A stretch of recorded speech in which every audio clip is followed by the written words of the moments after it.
So according to Huawei, they will never come back to using Google in any of their smartphones. This is news that a Huawei executive, when asked about the Huawei P40 series, of course their upcoming flagship phones, he gave the same answer time and time again, explicitly saying that Huawei, now moving on from the Google situation, Google just wasn't an option. Google mobile services have essentially been given up on, and Huawei will focus 100% on Huawei mobile services now and into the future. A while after this news came out, an official announcement came out from Huawei saying that that actually wasn't the case and they still preferred an open operating system, an open mobile ecosystem, and that if the situation was cleared up and they were able to use Google again, then they would go back and offer that service to their customers. So which one is true? Is Huawei going with Huawei mobile services and ditching Google even if they were able to use it? Or would they use Google if they were able to use it and giving us more choice? Well, the Huawei P40 phones are definitely going to be launched without Google services.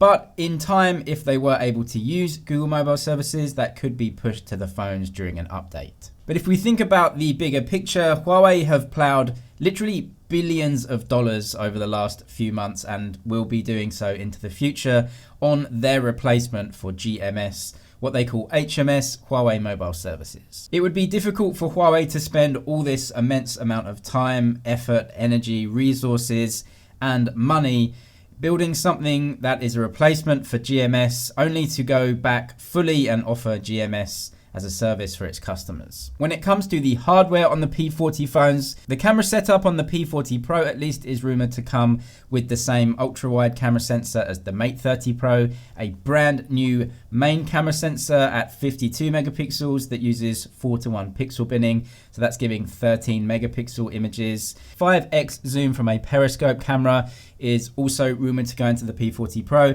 but there are big rumors of a P40 Pro Premium Edition that will actually use a 10x zoom camera and add a ceramic back too. Just rumors for now, of course, but it does make a lot of sense for them to do that. Also, much faster wireless and wired charging has been rumored. This is also extremely likely as the P30 Pro's charging solutions have all been moved down to Huawei and Honor's mid-range phones, so we are definitely in line for some upgrades in that department. The chipsets won't come as a surprise to anyone. They'll be using the Kirin 990 chipsets, 5G for the top models, and there might be some 4G options in there too. And apparently because of this situation with the sales outside of China, the P40 series might actually come at a much cheaper price than Huawei were originally planning to sell it for. As a side note, Huawei phones are actually much cheaper inside of mainland China than they are outside, running around 20% cheaper the mainland price as the worldwide price.